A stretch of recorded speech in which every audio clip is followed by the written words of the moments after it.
Good evening and welcome to Middle Earth Theater. Once again, I'm not Alan Cummings, I'm Seth Meyers, and what I'd like to discuss is J.R.R. Tolkien's epic fantasy series, The Lord of the Rings, and look at it for its meaning, and actually to find out, given that Tolkien was a devout Christian, a practicing Catholic his entire life, what's the Christian meaning behind it? I know Christians and non-Christian alike will see the movie and you know the One Ring of Power is somehow related to evil, but to make a connection between that and his Christian faith is difficult for Christians and non-Christians. So what I think the key to finding that lies in actually answering another question very quickly, and that is what makes a good story. And to Tolkien, he was very much different than his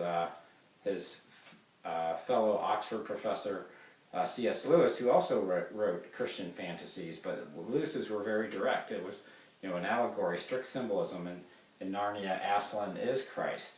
When Lucy asks Aslan, what's the connection between Narnia and when she goes back to her world, Earth One, Aslan says, "I am in your world, but there I have a different name. That's why you were brought here to Narnia. So by knowing me for a little while here, you'll know me better there." And so when Aslan says things in Narnia like, "Every year that you grow, you will find me bigger," we think on that and we think of God in our world and how that relates. That's the way he kind of relates some essential truths. But to Tolkien, he was much more indirect. He said a good story has the elements of faith, awe and beauty, the story of good and evil. But he says there's kind of three dynamics to a story that will help bring those out. First of all, there's a recovery. He says that your story's got to show things as they were meant to be. That's why Middle Earth, they kind of turn back the hands of time 1,000 years or more, and you live in the Shire, totally agrarian society, no crowded cities or factories and things like that. So secondly, there's a plot. There's an escape from peril or danger. And Tolkien called it the oldest and deepest desire, the great escape, the escape from death. In Middle Earth, you have Sauron and the minions of Mordor that you're trying to escape. Finally, there's the consolation of the happy ending. He calls it the joy of deliverance, the happy ending which denies universal final defeat. Well, if that's not Lord of the Rings, I don't know what is. So how I'd like to examine how, given that we understand a little bit how Tolkien works his message in, is examine a particular statement he made explaining the Lord of the Rings, where he said in a letter in 1958, he said, "It's mainly concerned with death and immortality." And I'd like to make the claim that we can understand the Lord of the Rings as an extension of Tolkien's Christian faith by examining the views on mortality of the various characters. And we can do this by following three key insights of Tolkien. Live humbly, live sacrificially, and live hopefully. Live humbly. This is, the story, the One Ring of Power. What does it do? It has people serve you. That's kind of the antithesis of humility. It's if you take Frodo and the hobbits, who are by nature a very humble race, they're given the advice by Gandalf. All we have to do is decide what to do with the time that is given to us. They do not, even though Frodo carries the weight of Middle Earth on his shoulders, he just humbly carries out a simple task. But if you look at some of the other characters, Denethor, the steward of Gondor, who's sitting in for the king until the king returns in the third book, he's discussing how he wished things would have been at the end of his life with Gandalf, and he said, "Yeah, I wish I could have left the throne to my son after me, who'd be his own master and no wizard's pupil."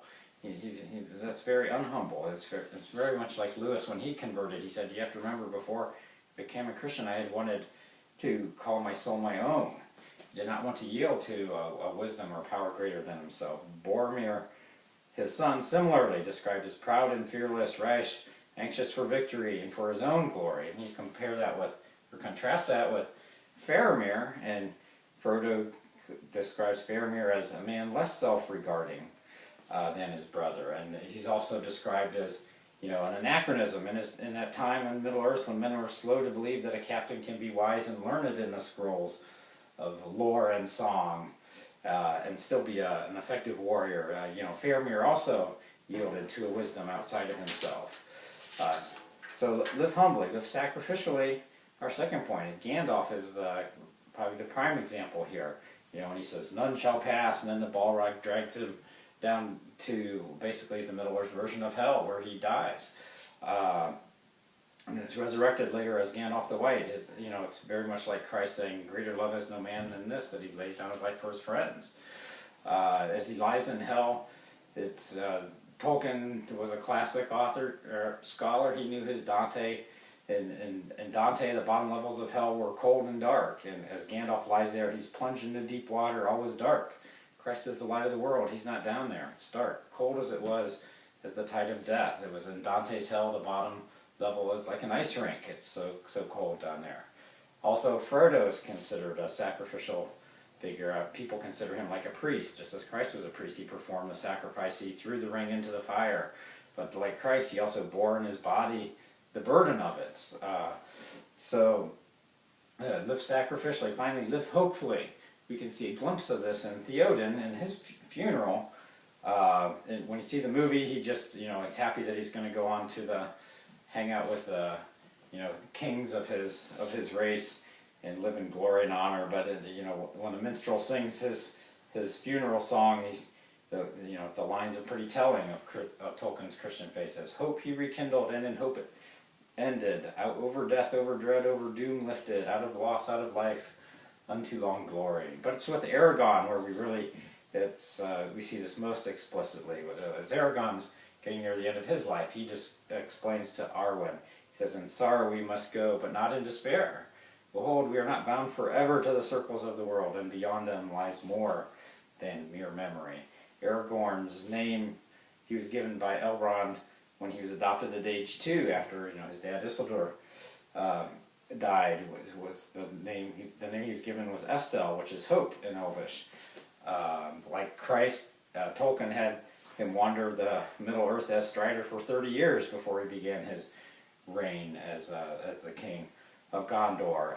Christ similarly spent 30 years before he began his active ministry. And finally, he's described as the renewer, the Elfstone, Elisar the Elfstone, and Envinyatar the renewer.